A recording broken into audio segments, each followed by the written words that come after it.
लोकसभा चुनाव के अंतिम चरण में होने वाले मतदान से पहले लोक जनशक्ति पार्टी रामविलास के मुखिया चिराग पासवान शुक्रवार को अयोध्या पहुंचे। यहां उन्होंने अपने पूरे परिवार के साथ रामलला का दरबार में हाजिरी लगाई। इस दौरान उन्होंने दावा किया कि नरेंद्र मोदी तीसरी बार पीएम पद की शपथ लेंगे। रामलला के दर्शन के बाद चिराग पासवान हनुमानगढ़ी पहुंचे।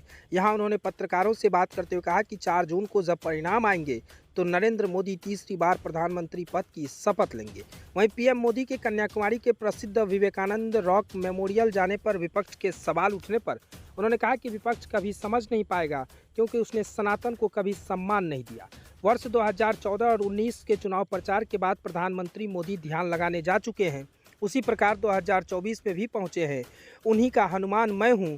एक तरफ पीएम वहां पहुंचे तो दूसरी तरफ मैं अयोध्या आया हूं। बहुमत मिलने के बाद भारत माता की जय का नारा सिर्फ कहने के लिए नहीं, उसे उन्हें हकीकत में उतारा है। दुनिया का कोई ऐसा देश नहीं जहां भारत का डंका ना बजता हो। भारत को गौरव बढ़ाने के काम पीएम मोदी ने किया है। तमाम बातें चिराग पासवान ने अयोध्या में कही है। चिराग पासवान ने आगे कहा है कि एक समय भारत को सोने की चिड़िया कहा जाता था, आज देश सोने का शेर है जो दुनिया में दहाड़ रहा है। ईश्वर का आशीर्वाद उनके साथ हमेशा रहेगा। इससे पहले उन्होंने सोशल मीडिया प्लेटफॉर्म यानी एक्स पर लिखा कि आज अयोध्या की पावन नगरी सब परिवार प्रभु श्री राम के दिव्य स्वरूप के दर्शन कर समस्त देशवासियों के कल्याण हेतु मंगल कामना की है। चिराग ने पीएम मोदी के लिए अपील करते हुए लिखा है कि आज मैं काशी विश्वनाथ की पावन नगरी के समस्त मतदाताओं से आग्रह करता हूं कि वाराणसी लोकसभा क्षेत्र से एनडीए प्रत्याशी और विश्व पटल पर देश का नाम रोशन करने वाले पीएम मोदी जी को आगामी 1 जून को अपना वोट देकर ऐतिहासिक जीत में अपना बहुमूल्य योगदान दें। प्रधानमंत्री जी को दिया गया एक वोट विकसित भारत के संकल्प को पूरा करेगा। प्रधानमंत्री जी के संकल्प को पूरा करने के लिए ज़रूरी है आप सबको अधिक से अधिक मतदान करना। आप जितना अधिक मतदान करेंगे प्रधानमंत्री जी के साथ देश भी उतना ही सशक्त और मजबूत होगा। तो साफ तौर से कहें चिराग पासवान आज अयोध्या पहुंचे, पूरे परिवार के साथ रामलला के दर्शन किए हैं।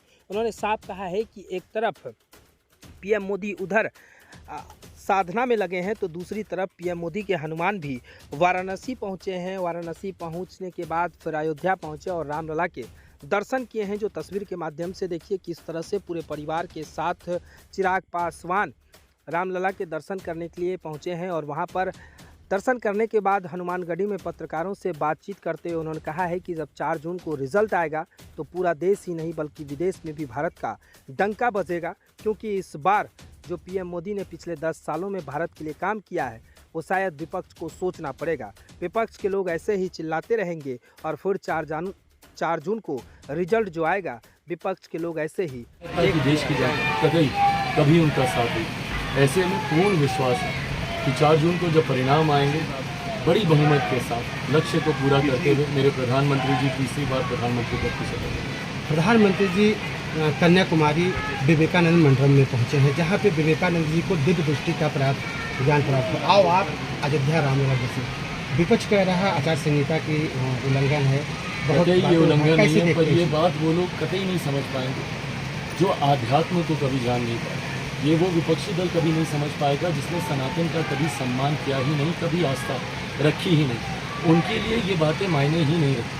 मेरे प्रधानमंत्री जी 2014 में भी चुनाव प्रचार समाप्त होने के बाद इसी तरीके से उन्होंने ध्यान लगाया था 2019 में और इस बार भी 2024 में भी, और उन्हीं का हनुमान एक तरफ वो ध्यान लगाने गए हैं, मैं यहाँ प्रभु श्री राम और बजरंगबली जी का आशीर्वाद लेना। भारत माता की दिव्य दृष्टि प्राप्त हुई थी विवेकानंद को, तो क्या लग रहा है कि अब की जब बहुमत होगा तो भारत माता के लिए क्या क्या करेंगे? बिल्कुल होगा, बहुमत भी प्राप्त होगा।